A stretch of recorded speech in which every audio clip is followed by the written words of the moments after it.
They found him not in a bunker, not in a laboratory, but in a library. Not surrounded by test tubes or vials of poison, but by books. Goethe, Kant, Schiller, neatly arranged on oak shelves, dusted as if the war had never touched this place. Outside, the Harz Mountains were burning. Soviet artillery lit the eastern sky like a false dawn. American bombers had reduced nearby Nordhausen to rubble. Yet here, in this stone-walled chamber beneath Wewelsburg Castle's western wing, time had stopped. And at the center of it all sat Dr. Erich Voss. He was not hiding, he was waiting. Before him, on a mahogany desk, lay a leather-bound journal, its pages swollen with ink and something darker, stains that might have been coffee or blood or tears. His hands rested on the cover, not as if to protect it, but as if it were anchoring him to the earth. When the door burst open and Captain James Holloway of the U.S. 89th Infantry stepped inside rifle, Voss didn't flinch. He simply looked up, eyes hollow but clear, and said in perfect English, "Don't read it. It will follow you." Holloway, a former philosophy student from the University of Chicago, thought it was a ruse, a last gambit by a cornered man. He took the diary anyway.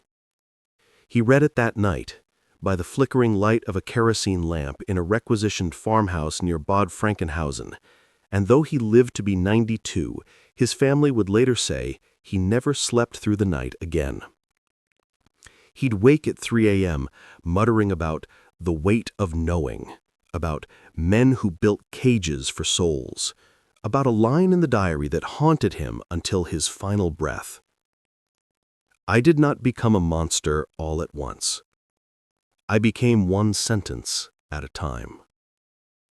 This is not a story about evil in the grand sense, the kind that marches in parades or gives speeches in stadiums. This is about the quieter horror, the slow erosion of conscience in men who believed they were still good, men who told themselves they were only doing science, only following orders, only surviving. Dr. Erich Voss was one such man, and his diary, the one now catalogued under restricted access file RG226SS1142 at the National Archives in College Park, Maryland, is not a confession. It is a warning, a mirror, a testament to the terrifying truth that the most dangerous weapons are not those that destroy the body, but those that force the mind to confront what it has done. To understand how a man of letters, a chemist who once cried at Schubert recitals, came to beg for his own execution, we must go back, not to the salt mines of Altazee or the ruins of Dora Mittelbau, but to a lecture hall in Heidelberg in the autumn of 1933. That was where it truly began. Not with a gun, not with a decree, but with a choice. Erich Voss was born on March 12, 1902, in the quiet university town of Tübingen, the only son of Friedrich Voss, a Lutheran schoolmaster, and Anna Voss, née Weber, a piano tuner for the local conservatory.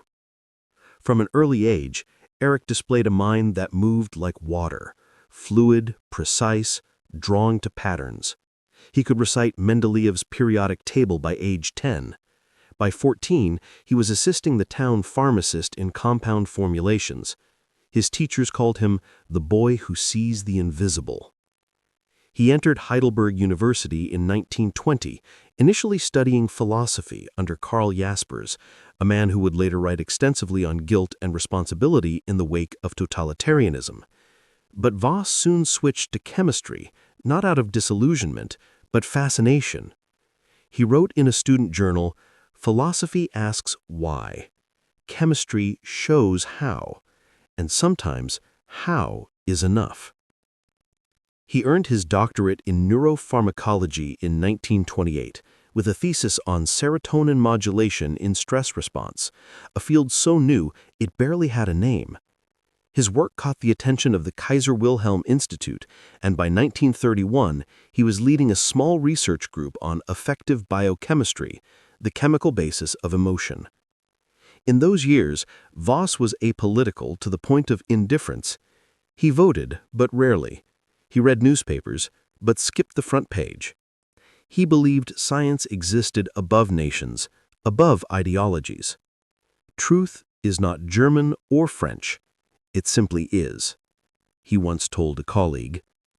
That belief would be his undoing. When the Nazis rose to power in 1933, Voss watched with detached curiosity. He attended no rallies, wore no armbands. But when the Reich Ministry of Education purged Jewish scientists from universities, he said nothing, not out of malice, but out of a quiet calculus. Speaking up would end his career. And without his lab, without his research, what was he? In 1935, he was offered a senior position at the newly restructured Kaiser Wilhelm Institute for Biochemistry, now under SS oversight. The salary was triple his current pay. His lab would be state-of-the-art. The only condition, join the Nazi Party. He signed the papers on a rainy Tuesday in April. Later, in a private letter to his sister, he wrote, "It is not an endorsement. It is a key, and I need the door to remain open." He told himself he was preserving science. In truth, he was preserving himself. For the next 7 years, Voss walked a razor's edge. He avoided SS social events, never wore the uniform unless mandated. He even used his influence to help Dr. Leo Mendel, a Jewish colleague, escape to Switzerland in 1939, forging travel papers, paying bribes, smuggling microfilm of Mendel's research out in violin cases. It was the one act of courage in otherwise cautious life. But courage, when buried beneath compromise, rarely saves the soul. By 1941, the war had reshaped everything. The Kaiser Wilhelm Institute was no longer about pure research. It was a cog in the war machine. Voss's work on neural inhibitors was repurposed for interrogation enhancement. His serotonin studies were cited in SS manuals on breaking resistant prisoners. He told himself it was defensive. If the Allies developed truth serums, Germany must understand their mechanism, he wrote in a classified memo.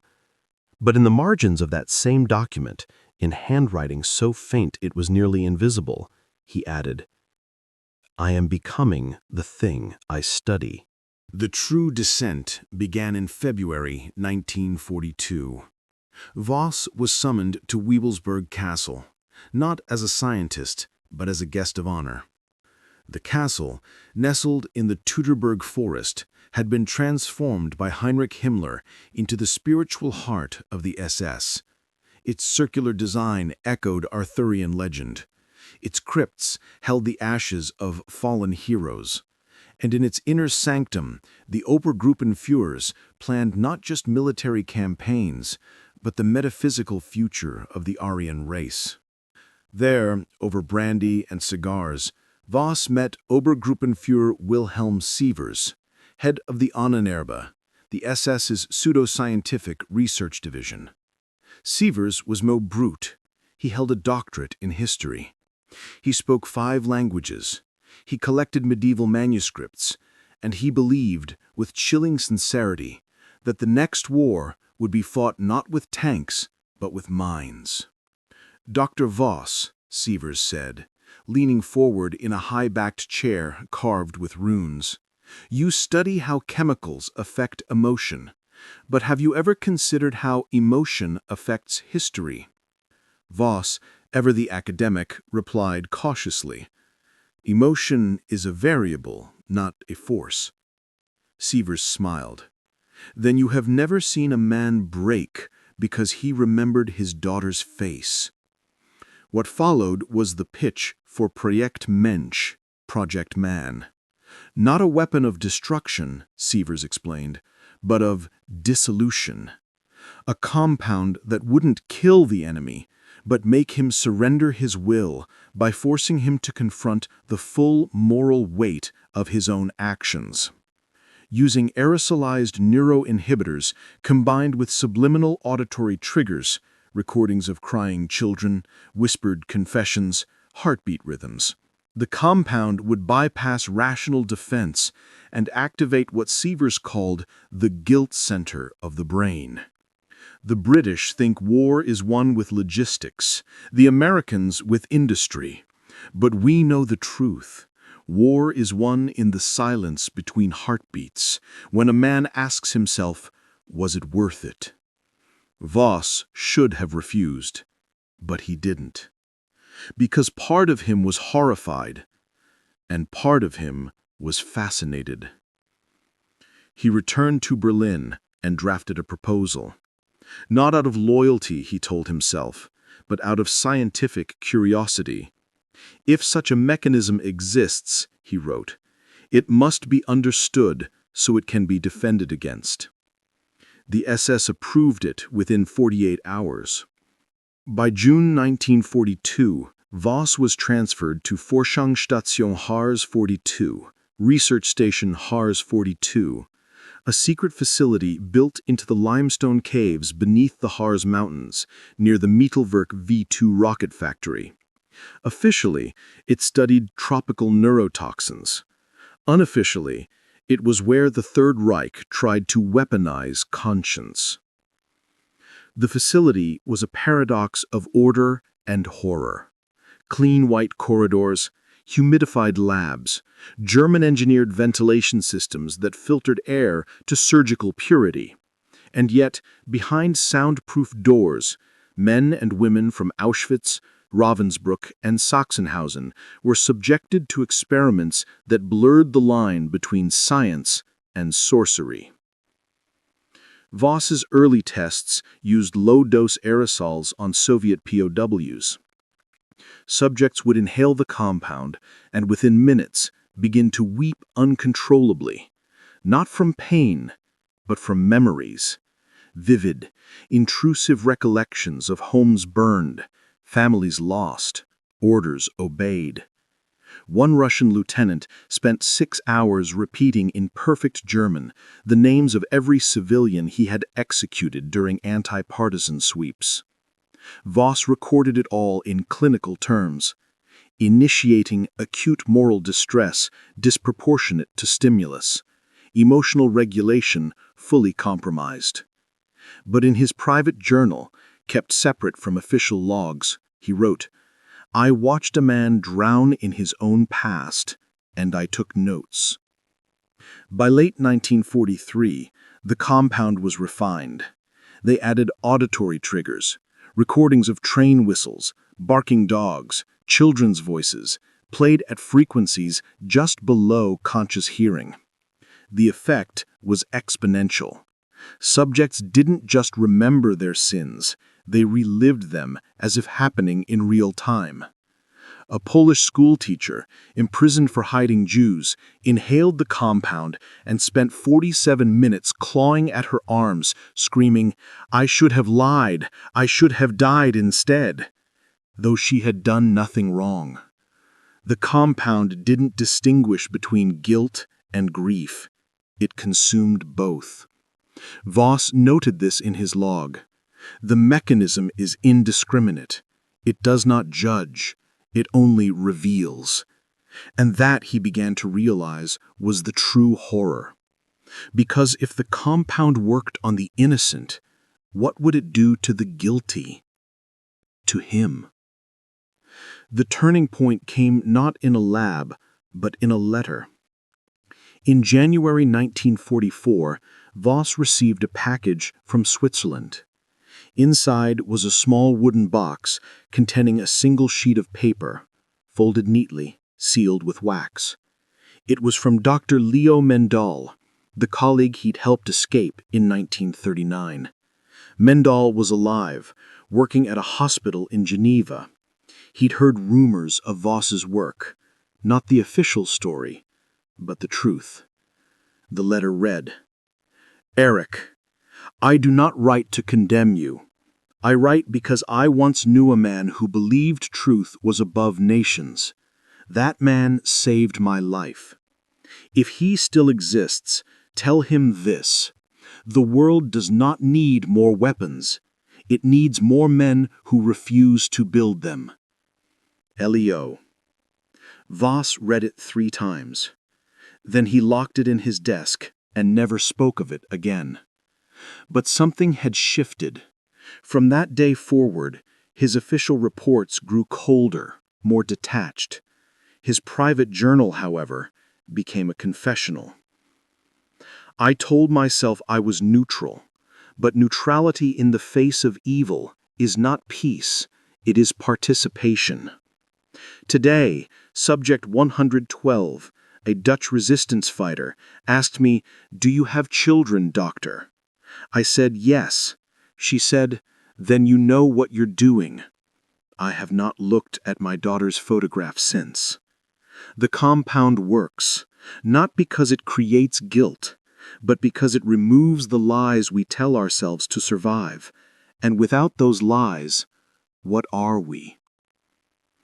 By early 1945, with the Reich collapsing, SS Command ordered a final phase: human trials on German soldiers who had disobeyed orders to execute civilians. These were not criminals. They were men who had shown mercy, and now they would be punished for it. Among them was Lieutenant Karl Brandt, 28 years old, from Munich. In December 1944, he'd hidden a Jewish family in his supply truck during a retreat through Hungary. When discovered, he was court-martialed, stripped of rank, and sent to Hars 42 for re-education. Voss watched through the observation glass as Brandt was led into Chamber 7. He was calm, resigned. He knew what awaited him. They administered the compound. Within 90 seconds, Brandt dropped to his knees, not in pain, but in recognition. He began to recite the names of every civilian he had failed to save.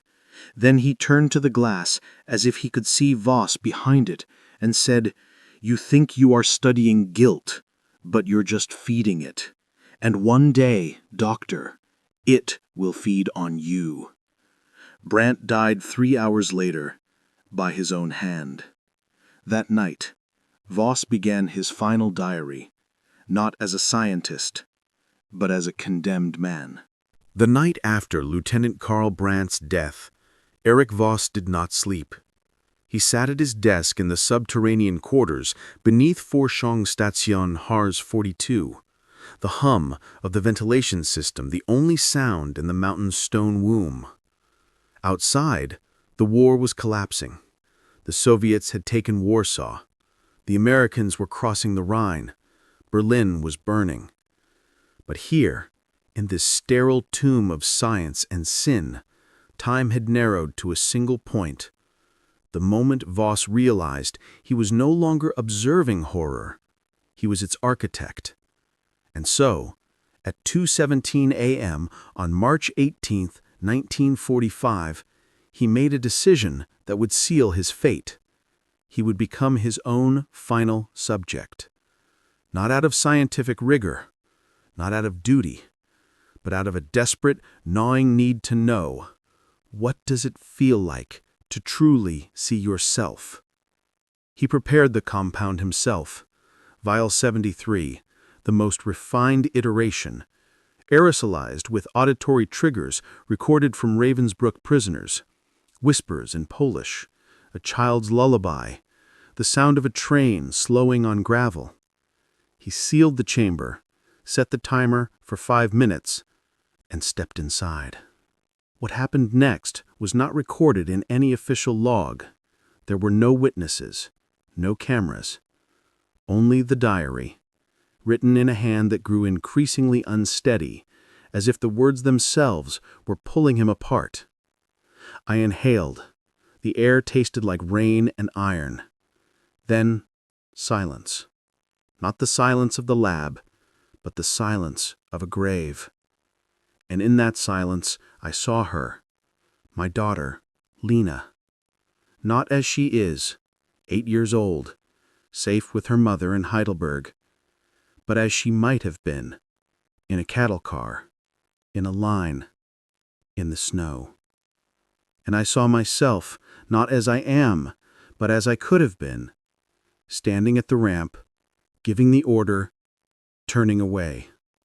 The compound did not show me what I did.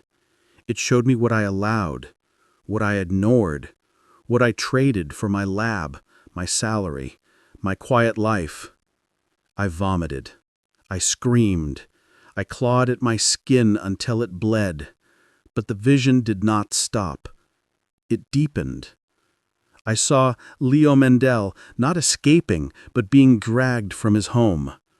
I heard Lena, years later, asking, "Papa, why didn't you do more?" And I had no answer, because there is no answer when the truth is this heavy. I am not innocent. I told myself I was just a scientist, but I built a machine to break souls, and in doing so, I broke my own. For 3 days, Voss did not leave his quarters. He drank water, ate nothing, wrote feverishly, pages blurring into one another, ink smudged by tears or sweat or both. He described hallucinations, not of monsters, but of faces, the Polish schoolteacher, the Russian lieutenant, Karl Brandt, Leo Mendel, his wife, his daughter. They did not accuse him. They simply looked at him, and in their eyes he saw what he had spent a lifetime avoiding, the full, unvarnished weight of his complicity. "Guilt is not a feeling," he wrote. "It is a presence. It sits in the room with you. It watches you eat. It listens when you pray. And when you are alone, it speaks in your own voice." By March 22nd, he referred to the compound not as a weapon, but as their Spiegel, the mirror. They wanted a weapon to break enemies, but the mirror does not discriminate. It shows everyone what they are, and most men cannot bear to look. As Voss unraveled, the world above him crumbled. On April 4, 1945, American forces liberated the nearby Mitibor Dora concentration camp, uncovering the skeletal remains of 20,000 slave laborers who had built V-2 rockets in tunnels just miles from Hars 42. News of the discovery spread quickly. SS guards at the research station began to vanish, some fleeing into the forests, others swallowing cyanide capsules issued by Himmler's inner circle. But Voss stayed. He burned his official logs, destroyed the remaining vials of the compound, smashed the auditory playback devices. Yet he kept the diary. Not as evidence, not as a plea for mercy, but as a testament. If no one reads this, then my suffering is meaningless. If someone does, then perhaps they will choose differently. That is the only redemption left to me. On April 12th, he wrote what he believed would be his final entry. "Today, I heard American planes, closer than before. Soon they will come. I do not fear them. I fear what they will find in me. Not a scientist, not a German, but a man who chose comfort over courage and called it wisdom. Let them take the diary, let them read it, and let them never forget. Evil does not always roar. Sometimes it wears a lab coat and says, 'It is not my place to interfere.'" But the Americans did not come that day, or the next, or the next. For 2 more weeks, Voss waited in the mountain, the diary growing heavier in his hands with each passing hour. He began to hear things, footsteps in empty corridors, whispers in the ventilation shafts, the sound of a piano playing Schubert in the library above. He knew it was his mind fracturing, but part of him wondered, what if the mirror is real? What if the guilt has taken form? On April 28th, he made a discovery that chilled him deeper than any hallucination. In the ruins of the main lab, beneath a collapsed cabinet, he found a hidden compartment. Inside was a single reel-to-reel tape, labeled only with a date, December 3rd, 1944. He played it. It was a recording of his own voice, made during an early calibration test, unbeknownst to him. But it wasn't his scientific voice. It was something else. A voice thick with shame, speaking not to a colleague, but to himself. You could have said no. You could have walked away. You could have been more than a man who needed a key to keep the door open. But you didn't. And now there is no door left. Only walls and mirrors. He listened to it 3 times. Then he placed the tape inside the diary between pages 87 and 88, the same pages where he had written about the Polish schoolteacher. Even my own voice condemns me, and it is right to do so. On May 2, 1945, the Americans finally arrived. Not with fanfare, not with tanks, but with a squad of infantry from the 89th Division, moving cautiously through the forest after reports of a hidden SS facility. They found the entrance to HARS 42 partially collapsed, the steel door ajar. Inside, the lights still worked. The air was cold, sterile, humming with residual electricity. They found no resistance, no guards, no scientists. Only one man, sitting in the library, waiting. Captain James R. Holloway was 29 years old, a philosophy major from the University of Chicago who had joined the Army after Pearl Harbor. He'd seen combat in the Hurtgen Forest. He'd helped liberate a subcamp of Buchenwald. He thought he'd seen the worst of humanity. He was wrong. When he entered the library, Voss stood slowly, hands visible, eyes steady. "I am Dr. Erich Voss. I have been expecting you."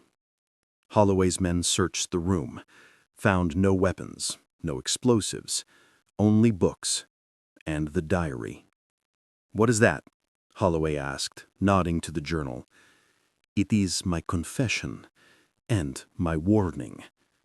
Don't read it. It will follow you," he added as Holloway reached for it. Holloway took it anyway.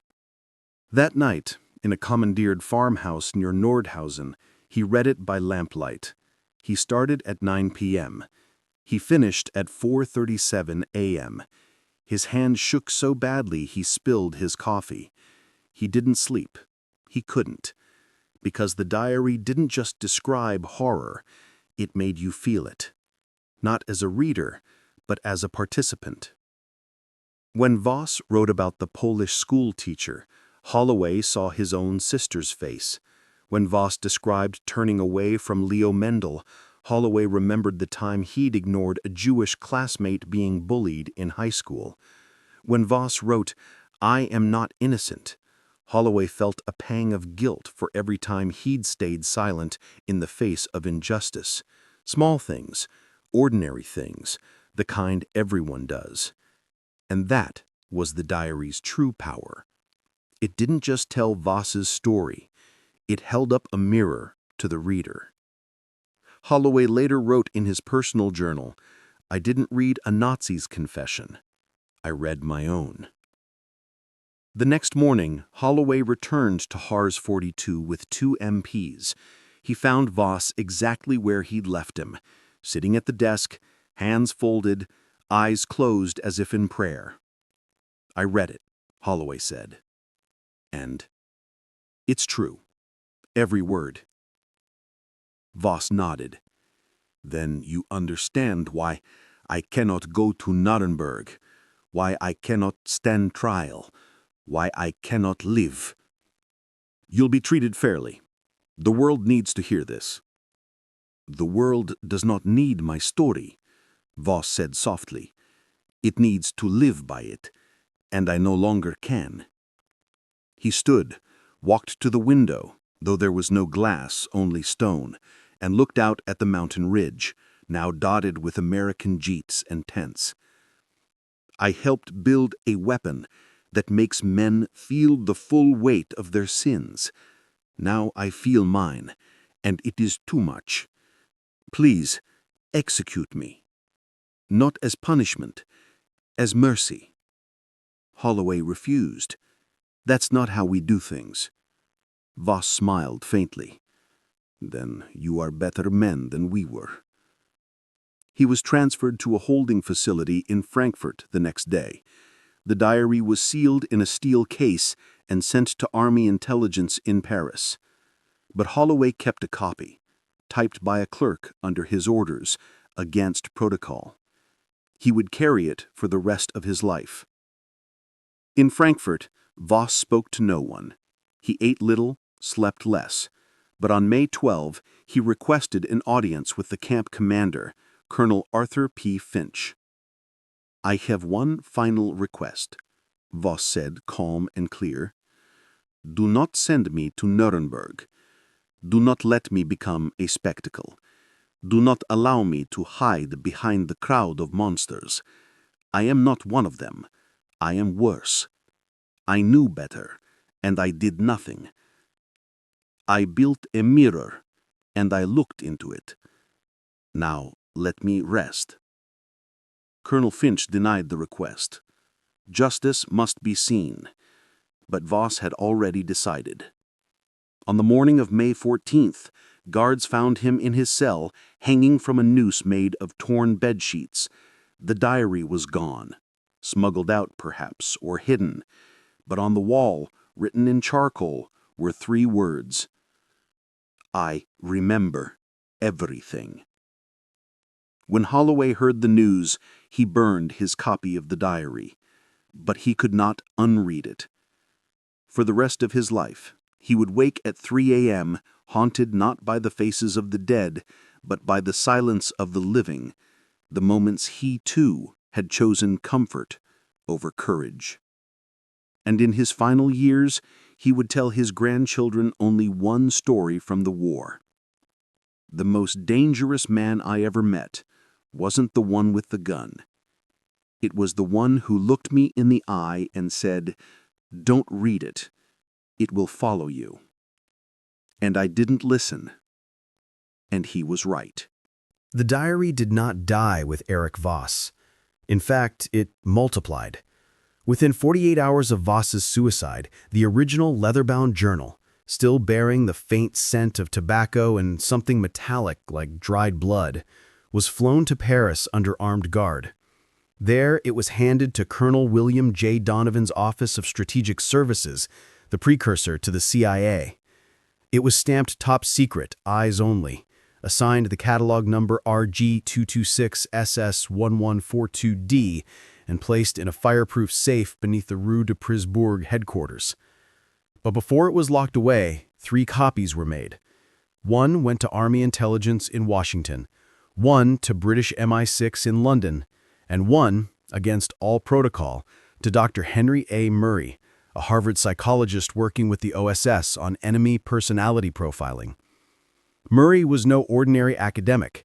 He had helped design the psychological assessments used to screen U.S. spies.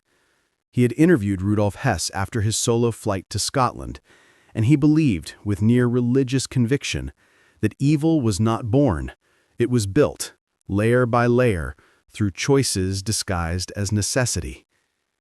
When he read the Voss diary, he didn't see a Nazi confession. He saw a blueprint of the human soul under moral siege. In a memo dated June 3, 1945, Murray wrote, "This document poses a unique psychological hazard. It does not incite violence. It incites conscience.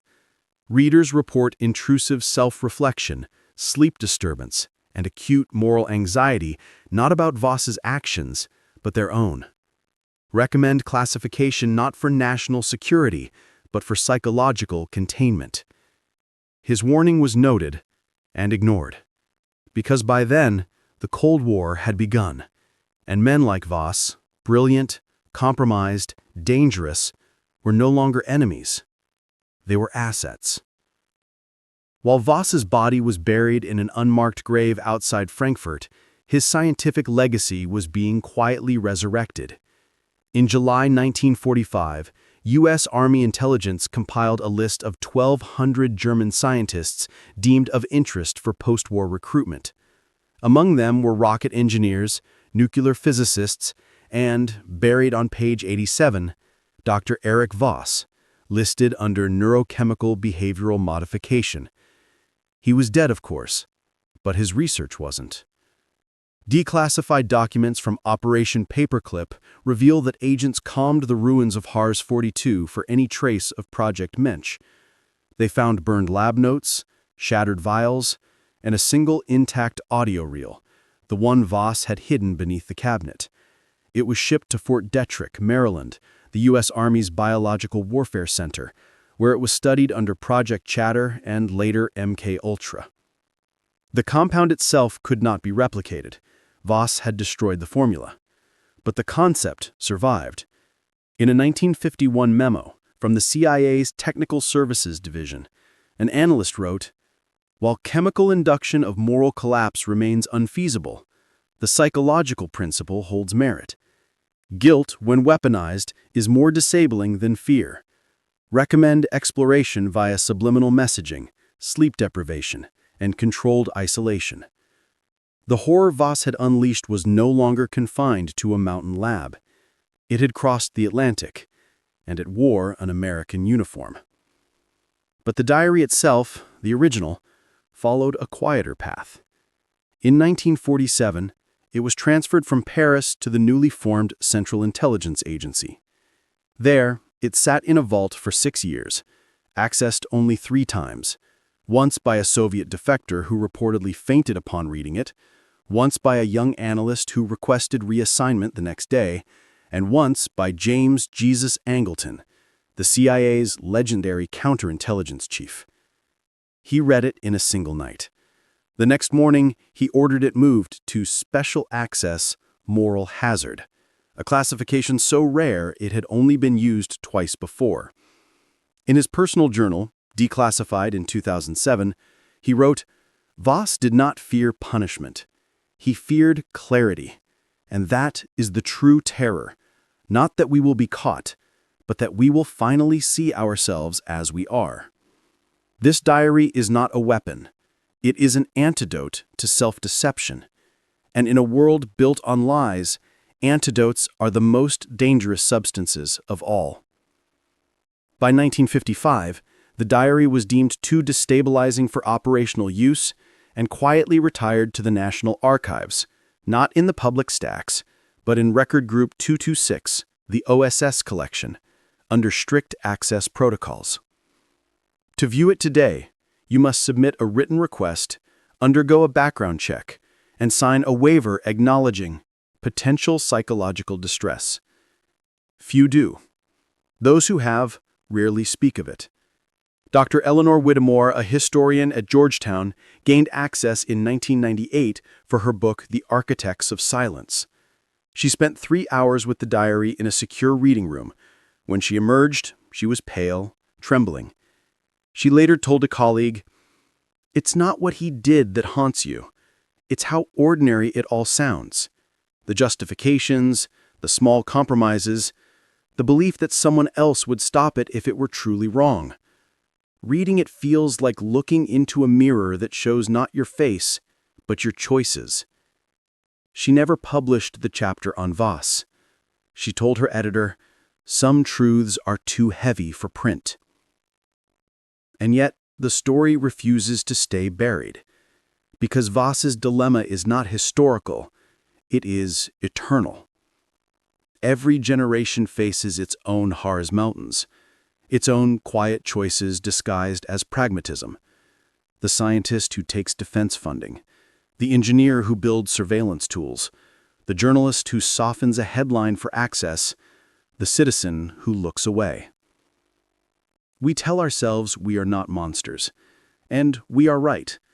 Monsters do not agonize over their choices. Monsters do not keep diaries. Monsters do not beg for execution. The horror of Erich Voss is not that he was evil. It is that he was human, and knew it too late. In 2003, a former Guantanamo Bay interrogator, speaking anonymously to The New Yorker, described using moral dissonance techniques on detainees, forcing them to listen to recordings of their children's voices, showing them photos of home, and asking, "Is this what you fought for?" When asked where the idea came from, he hesitated. And then he said, "I read something once about a German scientist who built a weapon out of guilt. I thought, if it works on them, why not us?" He didn't know Voss's name, but he knew his method. The mirror had been passed on. Today, the original diary rests in a climate-controlled vault at the National Archives II in College Park, Maryland. It is stored in a black steel box, lined with acid-free paper, sealed with a red restricted tape. The pages are brittle, the ink is fading, but the words remain, and they still ask the same question. What would you have done? Not in 1942, not in Berlin, but now, when you see injustice and say nothing, when you benefit from a system you know is broken, when you choose comfort over courage and call it wisdom. Voss's tragedy was not that he fell. It was that he climbed so high he thought he was above the fall. And in that, he is not alone. There is a final entry in the diary, discovered only in 2003 when archivists used ultraviolet light to reveal text erased by Voss's own hand. It reads, "I once believed science could save us. Now I know only conscience can. And conscience is not a discovery. It is a choice, made every day. In silence, in small things, in the moments no one sees. If you are reading this, the choice is yours now. Do not wait until the mirror is forced upon you. Look now, while there is still time to change what you see." That is the true horror of this story.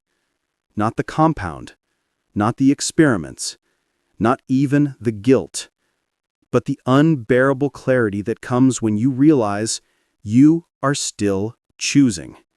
Every day, in silence, in small things, and the mirror is always there, waiting, not in a vault, not in a mountain, but in the quiet space between your thoughts, where the real war is fought, and where for some men it is lost long before the first shot is fired.